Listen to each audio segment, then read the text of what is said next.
5월 8일 어버이날이었죠. 잘 지냈습니까? 네. 부모님 잘 돌아보시고. 특별히 오늘 이제 5월 둘째 주 교회력으로는 어버이 주일입니다. 또 어떤 교회는 보니까 아예 땡겨가지고 지난주에 다 하신 교회들도 많던데, 우리는 또 어린이날 또 있고, 어린이 주일도 있고, 어버이 주일이 있으니까 함께 하는 건 좀 그런 것 같고, 이 시간을 통해서 특별히 우리 부모님의 사랑을, 은혜를, 더 나아가서 이 하나님 아버지의 사랑을 좀 기억할 수 있는 시간이 되었으면 좋겠습니다.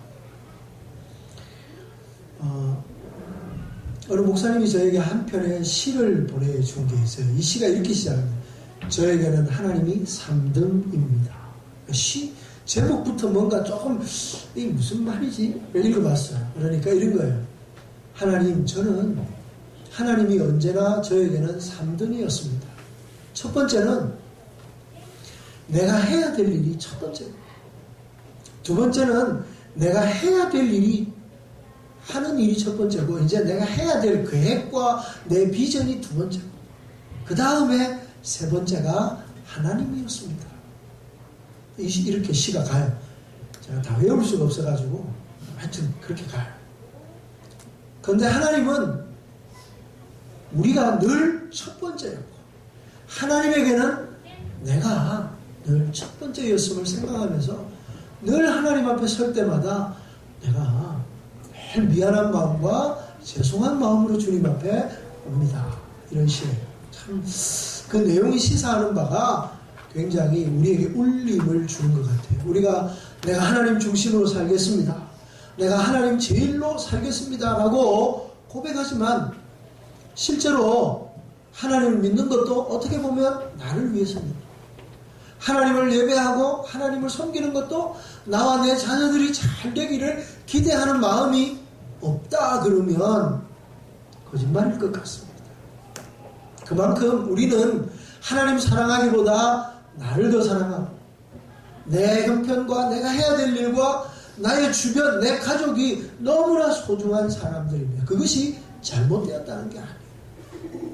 우리가 하나님의 사랑이 얼마나 우리에게 더 큰가를 좀 기억하면서, 오늘 하나님은 우리에게, 하나님은 인간이 첫 번째였다는 사실을 우리가 좀 기억했으면 좋겠습니다.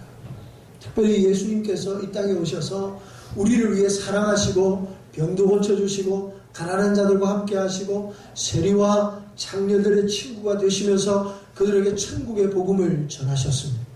이제 마지막 하나님 앞에 한 가지 명령만 남겨두셨습니다. 오늘 우리가 읽은 요한복음 18장 1절과 11절의 말씀은 겟세마네 동산에서 기도하시는 장면을 우리에게 보여주고 있습니다. 그런데 다른 공간복음 마태, 마가, 누가에서 이야기하는 것과 조금 이야기가 좀 다르죠. 아주 중요한 얘기는 좀 생략하고 그 다른 복음서에 기록하지 않은 내용들을 훨씬 더 많이 기록하고 있습니다. 여러분 한번 볼까요? 첫 번째 1절 말씀부터 조금 뉘앙스나 느낌이 많이 다르다는 것을 우리가 발견합니다. 1절 보시면 예수께서 이 말씀을 하시고 제자들과 함께 기드론 시내 건너편으로 나가시니 그곳에 동산이 있는데 제자들과 함께 들어가십니다. 동산, 이 동산이 바로 겟세마네 동산입니다. 이 겟세마네 동산에 들어가시기 위해서는 기드론 시내를 건너서 가야 되는 거예요. 다른 성경에는 이 기드론 시내에 대한 이야기가 없어요. 그런데 요한복음에는 이게 나와요.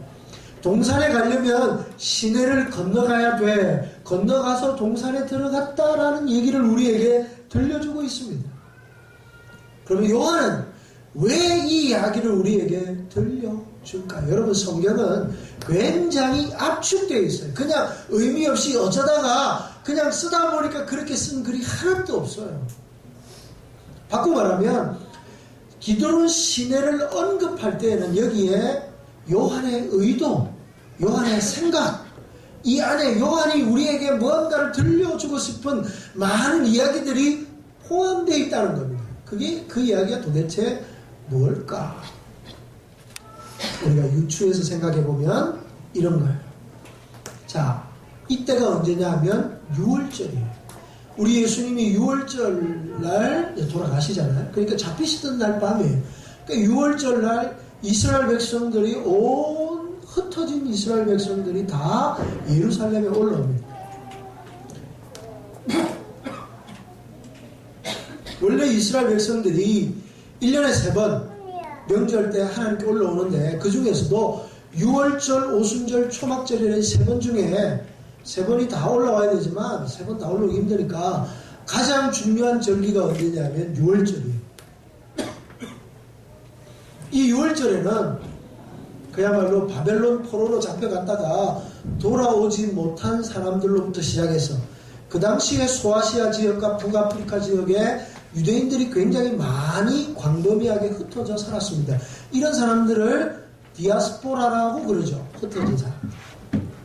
그런 사람들이 이 6월절이 되면 예루살렘으로 다 올라오는 거예요. 여러분 우리가 잘 알다시피 사도행전 1장에 가면 오순절날 수많은 사람들이 와서 제사를 드리고 예배를 드리는데 오순절날 마가 요한의 다락방에 있던 제자들에게 성령이 임한 뒤에 성령 받은 베드로가 그들을 향해서 너희가 십자가에 죽이신 예수를 하나님이 주와 그리스도가 되게 하셨다라고 하는 놀라운 설교를 할 때 놀라운 일들이 일어나는데 어떤 일들이 일어나냐면 거기에서 각 지방에서 온 사람들이 각 나라에서 온 사람들이 난곳 방언으로 들렸다 이렇게 얘기합니다. 이게 무슨 얘기냐면 난곳 즉 북아프리카에서 온 사람에게는 북아프리카 말로 들린 거예요. 아프리카 말.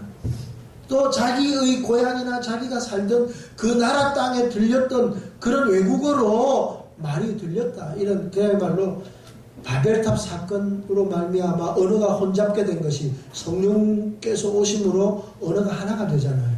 이게 이제 성경이 보여주는 하나의 놀라운 이야기인데 중요한 것은 뭐냐 하면 이렇게 보니까 그냥 예루살렘에 사는 사람들만 모이는 게 아니라 전국 아니 전 세계에 흩어져 있는 유대인들이 올라옵니다. 그 유대인들이 올라와가지고 제사를 드리는데 6월절 날 제일 중요한 행사가 뭐냐 하면 6월절 어린 양을 죽이는 거예요. 여러분 출애굽 시대에 6월절 어린 양을 죽여가지고 그 피를 어디에 발라요? 문설주에 바르고 그 고기를 날이 새기 전까지 다 먹는 거예요. 쓴 나물과 더불어 허리에 띠를 띠고 먹는 거죠. 피를 바르는 거는 이제는 안 한다 할지라도 그거는 출애굽기에 있었으니까 이제는 그걸 하는 거예요. 피를 내고 죽이고 그 고기를 쓴 나물로 함께 먹는 일은 그들에게 아주 중요한 행사였습니다. 그래서 유대인 사학자인 요세푸스가 쓴 역사책에 의하면 그 당시에 수많은 사람들이 올라와서 6월절 전날 어린 양을 잡는데 얼마나 많은 어린 양이 잡혔냐면 기록에 25만 6천 명의 6천 마리의 양을 잡았다는 얘기예요. 몇 마리라고요? 25만 6천 마리예요. 여러분 25만 6천 마리를 예루살렘 성전에서 잡아서 피를 그들은 피채 먹지 않습니다. 피를 전부 다 흘려보내는 거예요. 25만 6천 마리의 피가 흘러서 어디로 가냐면 기드론 시내로 흘러내려가는 거예요. 예루살렘을 돌아서. 이게 기드론 시내를 흘러내려가는데 그날 밤 우리 예수님이 기드론 시내를 건너는 그날 밤에 그야말로 25만 6천 마리의 어린 양이 죽어서 수많은 피냄새가 낭자한 그 피가 물과 함께 흘러내리는 그 기드론 시내를 기억해 보십시오. 달빛은 보름달이 떠서 아주 고즈넉하게 비치는 그날 밤 겟세마네 동산에 올라가기 위해서 그야말로 불완전한 제사, 날마다 피 흘리는 제사로 25만 6천 마리의 양이 죽어가야 되는 그 굵은 피가 흐르는 시내를 건너면서 이제 예수님이 이날 밤이 지나면 온전한 제사, 의의 제사, 완전한 제사를 드림으로 더 이상 피 흘리는 제사를 드리지 아니하게 자신이 6월절 어린 양이 되셔서 십자가에서 마지막 피 한 방울까지 다 흘리셔야만 하는 그 예수님의 심정이 담겨있는 기드론 시냇가 달 밝은 밤에 그 시냇가를 건너는 거예요. 그 장면을 요한은 우리에게 보여주고 싶은 거예요. 그 장면을 오늘 시대를 격하여서 이 말씀을 읽는 우리가 그 상황을 보기를 원하시는 거예요. 그리고 우리 주님이 그 겟세마네 동산에 올라서 기도하는데 땀방울이 핏방울이 될 정도로 기도했다고 얘기합니다. 이게 뭘 의미하냐면 겟세마네라는 이 이름의 뜻이 뭐냐면 기름집이라는 뜻이에요. 그러니까 이 겟세마네 동산에 올리브유, 그 당시에는 주로 이제 올리브유를 좀 많이 썼으니까 거기는 올리브 나무가 많아요. 그래서 올리브유를 짜는 기름집이 많았던 것 같아요. 그래서 그 동네 이름이, 그 동산 이름이 기름집이에요. 그게 겟세마네. 그 기름집이 되려면 올리브 씨를 넣어서 그것을 으개면 거기에서 기름이 나옵니다. 마찬가지로 우리 주님이 겟세마네에서 땀방울이 핏방울이 될 정도로 기도하는데 마치 올리브 씨앗이 그 기름 틀에 들어가서 으개져야 기름이 되듯이 우리 주님이 으개어지고 우리 주님이 다 싸그라지고 우리 주님이 다 낮아질 정도로 우리 주님이 기도하십니다. 아버지여, 이 고통의 잔이 할 수만 있거든 내게서 지나가게 하시다. 그러나 나의 뜻대로 하지 마시고 아버지의 뜻대로 하소서. 그 기도를 드리는 거예요.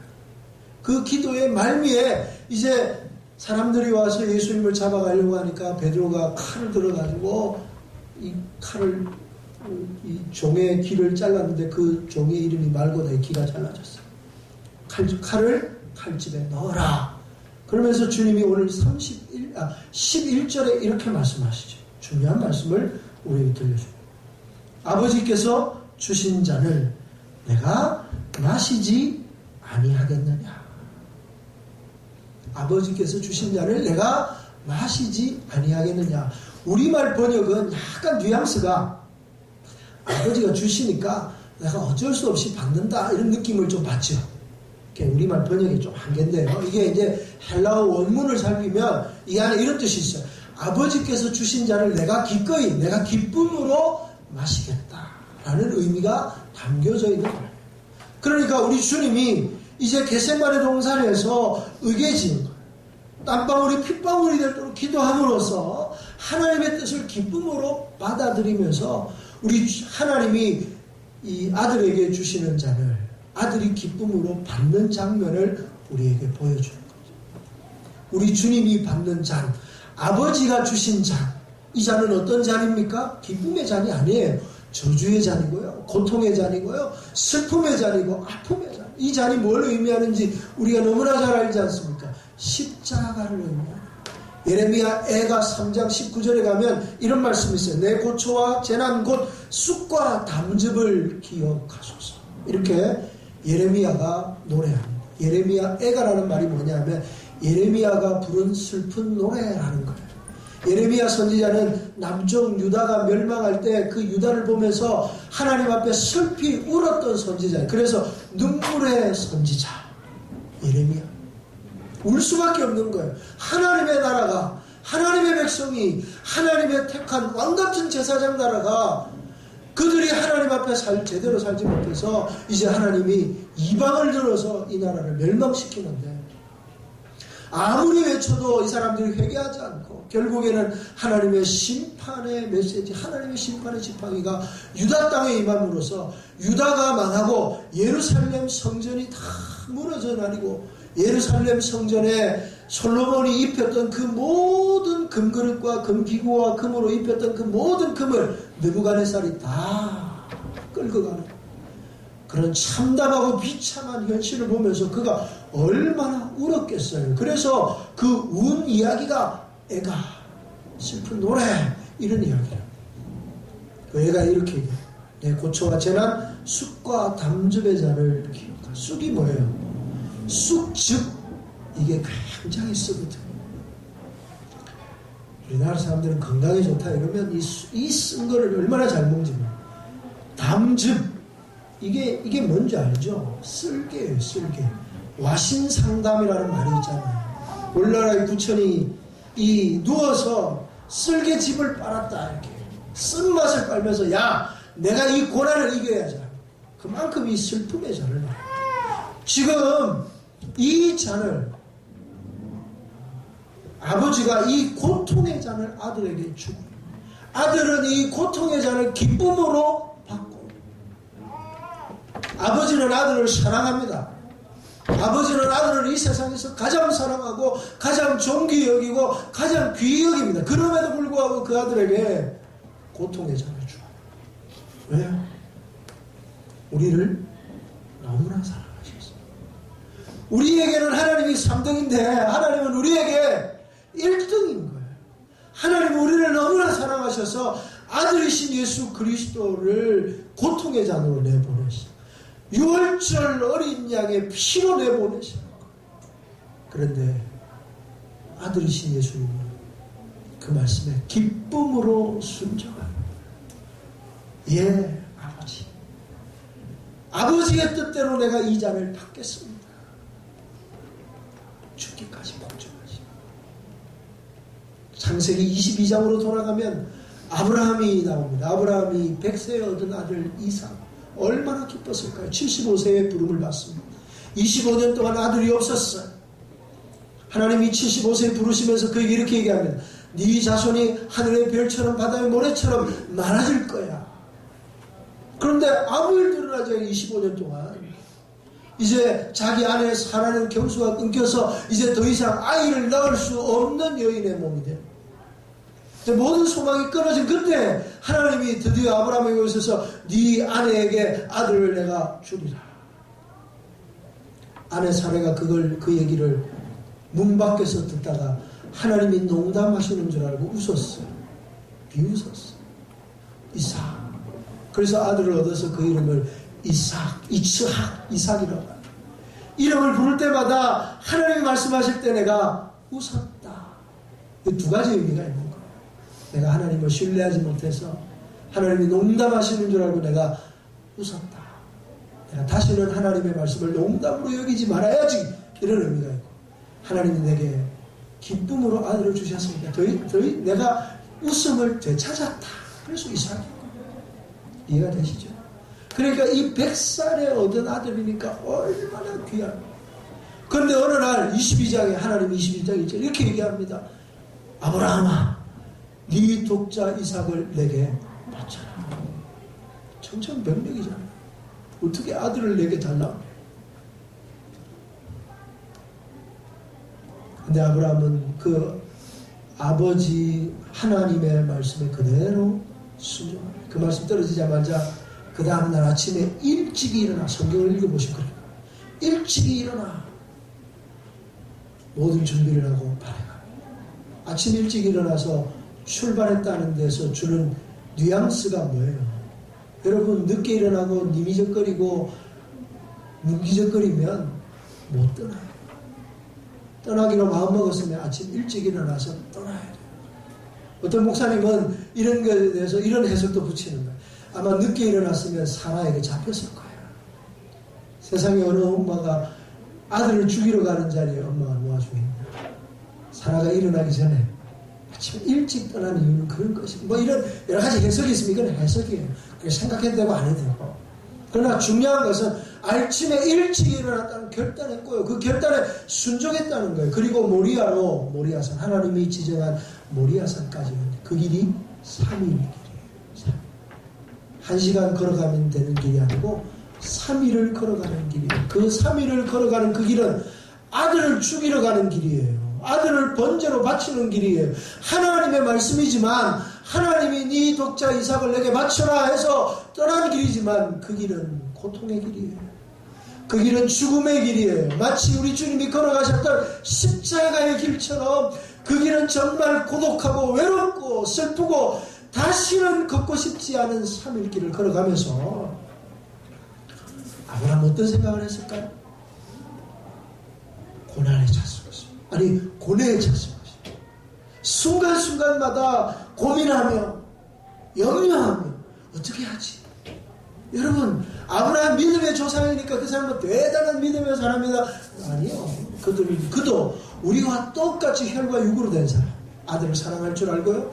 아들을 죽인다면 이거 어떻게 감당할 수 없는 거예요. 그러니까 그 3일길을 가면서 그는 아들이 죽는 게 아니라 아브라함 본인이 여러 번 죽었다가 살아나지 않았을까요?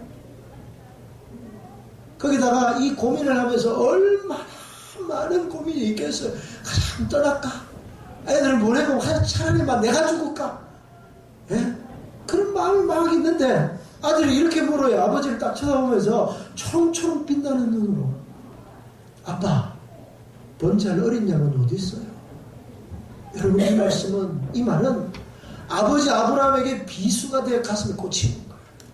지금 3일 동안 아무래도 뭐가 걱정이에요 지금? 예? 네가 번제야. 그 걱정에 막 사로잡혀서 3일길 걸어가고 있는데 아빠, 번제할 어린 양은 어디 있나요? 저 같으면 그 자리에 무너질 겁니다. 야, 너 빨리 도망가. 하나님이 너 죽이래. 너 지금 빨리 도망가. 안 보이는데 숨어. 뭐 이러지 않았을까요? 제가 믿음이 없는 목사라서 그런가요? 여러분, 우리 다 그런 사람 아니에요. 그런데 아브라함이 뭐라고 얘기합니까? 하나님이 친히 준비해 놓으셨을 거예요. 올라갔어요. 어린 양이 없어요. 다 준비했는데. 근데 아버지가 이삭에게 이렇게 얘기합니다. 야, 너가 누워. 여러분, 이삭이 바보입니까? 이삭이 지금 그 정도 되면 눈치가 빤하잖아요. 애가 이제 컸단 말이에요. 12세에서 15세 사이. 왕성할 때 힘도 세고, 요즘 말로 얘기하면 청소년, 질풍노도의 시기예요. 엄마가 무슨 말하면 문 쾅 닫고 들어갈 그 시대, 그 시간. 아버지가 누워. 누웠어요. 아버지가 손발을 묶습니다. 왜 묶는지 아는데 아버지를 팍 펼치고 아버지 미쳤어 이렇게 안 하고 순종합니다. 칼을 빼들어요. 네가 어린 양이야. 받아가지 않습니다.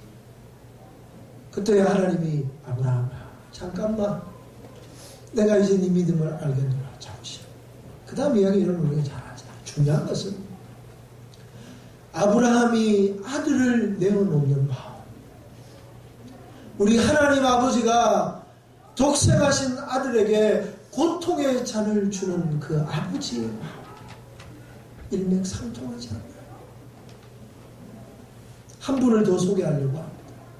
일제시대에 사랑의 원자탄으로 유명한 우리 손양원 목사님.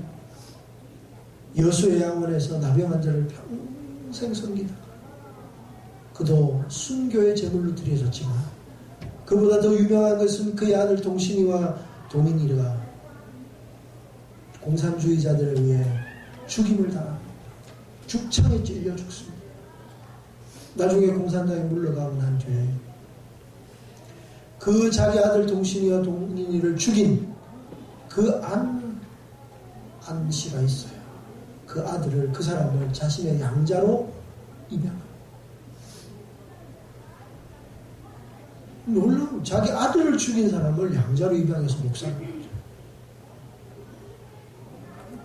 막 마음에 막 그런 마음이 일어나는 게 아니라 정말 하나님께서 그 마음을 뜨겁게 하셔서 자기 아들은 죽었지만 천국에 가 있어서 감사. 이 영혼을 불쌍히 여기시고 이 영혼을 구원해달라. 자기 아들로 입양하는 놀라운 사랑의 실천을 보여요. 그래서 이분을 우리가 이렇게 얘기하죠. 사랑의 원자타. 전 세계적으로 이런 사람의 이야기를 들어본 적이 없습니다. 이런 사람의 아버지가 누구냐 하면 손종일 장로님입니다. 이 손종일 장로님이 어릴 때부터 이 손양원과 그의 자녀들을 믿음으로 양육했습니다. 매일 교회 가고 새벽 기도하고 가정 예배하고 주일 성수하고 하나님 중심으로 가르쳤습니다. 손양원이 이제 11살 되던 해 하만 7원 보통학교에 다녔는데 그때 이제 11살 학교를 갔대요. 그때 다 늦게 학교 그런 말인가. 그때 교장이 일본인 교장인데 매일 수업을 시작하기 전에 일본 왕을 향하여 절하는 동방요배를 하고 수업을 시작했다. 그러나 손양원은 집에서 아버지의 가르침대로 동방요배를 거절했습니다. 어느 날 손양원은 동방요배 거부로 교장으로부터 뺨을 맞고 코피를 흘리면서 집으로 돌아오게 되었습니다. 그 조그마한 아이를 얼마나 무지막지하게 때렸으면 코피가 터져가지고 온 얼굴에 피가 낭자한 상태로 집에 돌아왔습니다. 요즘 같으면 난리가 나죠. 교육청에 막 아니면 어떤 사람들은 좀 성질 급한 사람들은 교장 찾아가가지고 자기가 해결하려고 막 설치는 사람들. 근데 그때는 일제시대. 그래서 손종일 장로님이 이 아들을 붙잡고 이렇게 기도했다고 합니다. 주님, 이 부족한 것에 미천한 아들에게 이런 시련을 주시니 감사합니다. 쇠는 두드릴수록 강해진다고 했습니다. 앞으로 더 큰 일에 사용하시기 위해 제 아들을 더 큰 망치로 더 강한 힘으로 두드려 주십시오. 아버지가 얻어맞고 오니까 아버지가 기도하길 하나님 감사합니다. 야가 좀 더 얻어맞게 해주십시오. 이렇게 기도했다는 얘기예요. 한마디로. 근데 애가 잘못해서 맞은 게 아니잖아요. 애가 나쁜 짓 하다가 걸려서 선생님한테 맞은 게 아니라 동방요배 신사참배를 반대하다가 맞은 거예요. 의를 위해 핍박을 받은 거죠. 그러니까 아버지가 믿음으로 키웠던 아버지가 이 아들에게 그래 잘 맞았어. 맞더라도 우리의 믿음을 포기하지 말자. 너 이제 우리가 그 믿음으로 살면 아마 더 큰 시련이 오고 더 큰 어려움이 올 텐데 그때도 넘어지지 마. 그런 대화를 하면서 아마 아들과 아버지가 시간을 보냈을 것입니다. 이 대화가 두 사람의 삶을 가장 값지고 아름답게 만들었습니다. 그래서 이 손종일 장로님에게 아들이 서희가 있고 손자가 4명이 있는데 다 순교자. 그야말로 손종일 장로뿐만 아니라 그의 아들, 그의 손자까지도 대가 끊기는 거죠. 한국의 아벨이 되었어요. 하나님의 나라를 위해 피를 흘리고 하나님의 나라를 위해 주의 복음을 위해 하나님의 말씀을 위해서 3대가 죽임을 당하고 순교한까지. 우리로 세상적인 관점으로 보면 어이구 불쌍한 가정. 아니요. 하나님 편에서는 가장 아벨이 자녀를 얻지 못하고 죽었거든요. 하나님께 산 제물이 되지 않아요. 그의 아들 손양원은 우리 잘 아는 나병 환자들과 원수를 사랑하는 한국의 프란시스, 한국의 사랑의 원자탄이라고 하는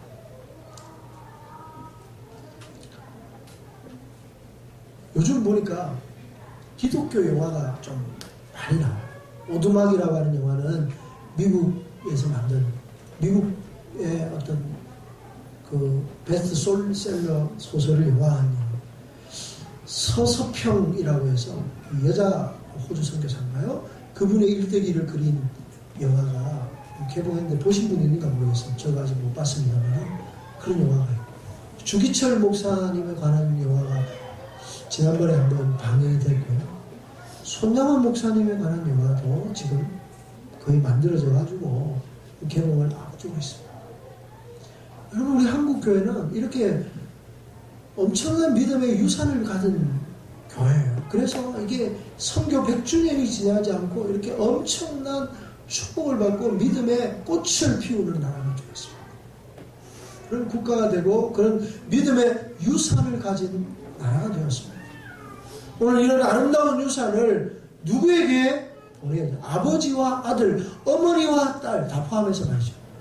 부모와 자녀 가운데 이런 아름다운 믿음의 유산이 전수되는 은혜가 저와 여러분의 가정에 있기를 주님의 이름으로 축원합니다. 믿음의 가치를 가르치고 믿음으로 행동하고 믿음으로 살았던 아버지를 자녀들은 사랑하고 존중하고 또한 아버지는 자녀가 어떤 일을 행한다라도 믿음과 신뢰를 보내면서 함께 고통의 잔을 아들에게 내미는 아버지, 그 인류를 사랑하셔서 끊임없이 우리를 향한 그 사랑으로 아들에게 저주의 잔, 십자가의 잔을 내미시지만 아무 말 없이 순종하시는 아들. 독자 이삭을 바치라고 정말 황당하고도 이상한 명령을 받았지만 하나님께서 이 모든 일 가운데 역사하실 것이라는 확실한 믿음을 가지고 독자 이삭을 바치기까지 순종했던 아버지 아브라함. 3일 길을 걸어가면서 자기가 여러 번 죽는 경험을 통해서 아버지 하나님의 마음을 알게 되는, 그리고 이 아버지의 이야기를 우리에게 들려주고 마지막까지 순종하고 또 그 일에 순종하는 아들 이삭. 우리 한국교회의 좋은 믿음의 위인이며 선배였던 손종일 장로님과 손양은 목사님의 이야기. 아버지와 아들, 어머니와 딸. 이런 가장 아름답고도 존귀한 관계 속에서 믿음이 전수되어지고 그 믿음으로 말미암아 그 가정이 하나님의 은혜를 힘있게 될 줄로 믿습니다.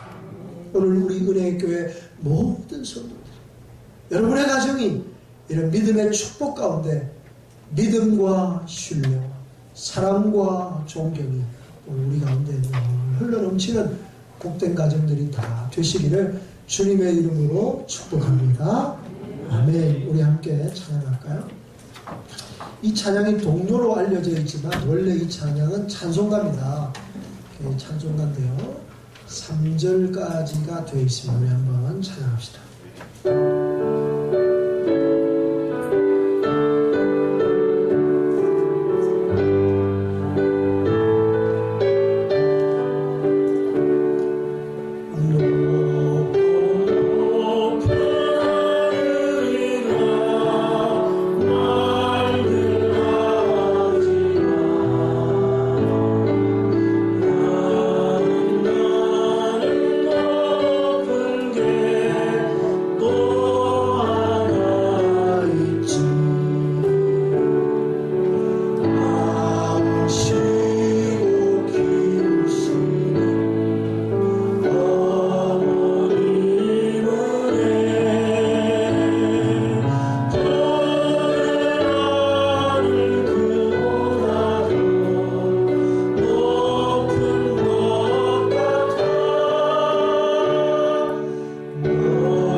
작곡하신 분들이 다 목사님인데, 기독교가 효의 종교였어요. 원래 우리나라에 이런 노래가 없을 때 목사님들이 이런 가사를, 이런 찬송을 써서 우리 찬송을 불렀는데, 이 곡이 너무 좋다고 보니까 3절은 종교적이다고 해서 빼고 1절, 2절만 이게 동료에 실리게 된 거예요. 그래서 이게 동료인 줄 알고 있는 분들이 굉장히 많은데 원래는 찬송가라는 거. 사랑하는 성도 여러분, 우리가 부모님이 있었기에 우리가 있고 또한 우리 자녀들은 부모님의 사랑과 은혜에 감사하고 또 연로하신 부모님들에게 또 그 사랑에 감사하고 또 수고에 노고에 감사하면서 또 그런 아름다운 가정이 오늘 우리 모든 성도들의 가정이 되기를 바랍니다. 우리는 다 누군가의 부모요, 누군가의 자녀이잖아요. 아무도 여기에서 나는 뭐 홀로 태어났는데 없어.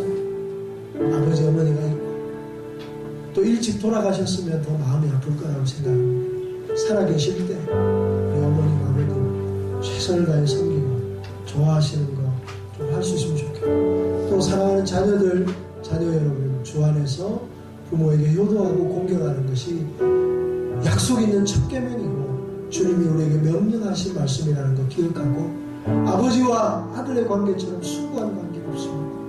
여러분의 가정에 아버지와 아들, 어머니와 딸의 아름다운 관계를 통해 서로 사랑하고 존중하고 믿어주고 신뢰하는 복된 우리 가정이 되기를 주님의 이름으로 소원합니다. 우리 하나님 우리 가정에 이런 은혜를 주십시오. 부모님을 사랑하고 존경하게 하시고 자녀들을 사랑과 신뢰로 믿음과 신뢰로 양육하게 해 주십시오. 그래서 또 이 아이가 정말 잘 되기를 원하지만 세상적인 잘됨이 아니라 성경적인 가치와 성경적인 믿음을 심겨주는 일이 가장 첫 번째임을 고백하는 우리 믿음의 가정들이 되게 해 주시옵소서. 우리 다같이 주신 말씀을 기억하면서 부모에게 효도하고 부모를 사랑하는 가정이 되게 해달라고 다같이 기도하겠습니다. 하나님 아버지 감사합니다. 오늘 우리를 사랑하시는 우리를 기억하시는 크신 하나님의 은혜를 기억합니다. 그 고난의 잔, 그 무거운 잔을 아들이신 예수님에게 주시는 아버지의 마음을 이해하고 헤아릴 수 있도록 도와주옵소서. 하나님의 그 무한하시고 크신 사랑, 우리를 향하신 그 하나님의 놀라운 사랑을 기억하고 아버지 아브라함이 이삭을 바치며 아버지의 마음, 하나님의 마음, 아들을 내어주는 하나님의 마음을 우리에게 밝혀 보이시는 하나님을 알게 하여 주셔서 우리가 이 땅 가운데 살면서 우리 자녀들이 그냥 땅 위에서 잘 되는 정도가 아니라 하나님의 은혜와 하나님의 사랑과 하나님의 말씀대로 세워져가는 놀라운 은혜가 있게 해 주시옵소서.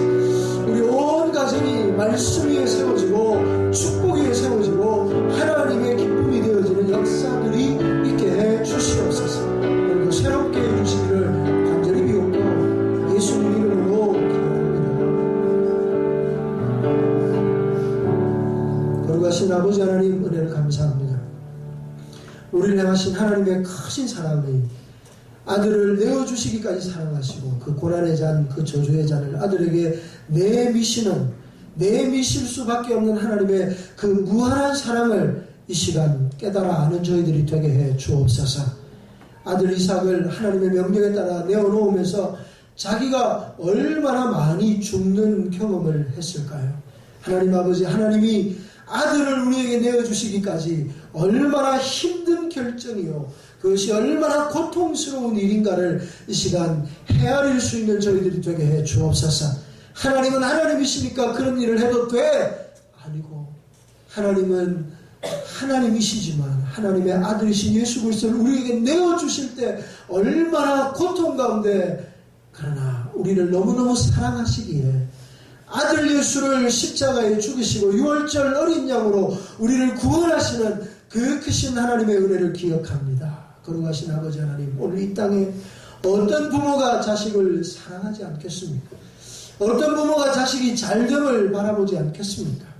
그러나 오늘 우리 그리스도인들은 우리 자녀들이 잘되는 것이 단순히 세상에서 입신양면하고 세상에서 출세하는 것이 아니라 정말 하나님의 말씀을 지켜 행하고 하나님의 은혜 가운데 세워지는 것이 가장 중요한 것임을 고백하고 믿음으로 양육하기로 결단하는 우리 모두가 되게 해 주시옵소서. 그래서 정말 귀하고 복된 인생을 살아가는 자녀가 되게 해 주옵소서. 가장 복된 인생은 이 세상에서 잘 되는 것이 아니라 하나님에게 발견되고 하나님의 손에 붙들리고 하나님께 사용되는 자임을 믿습니다.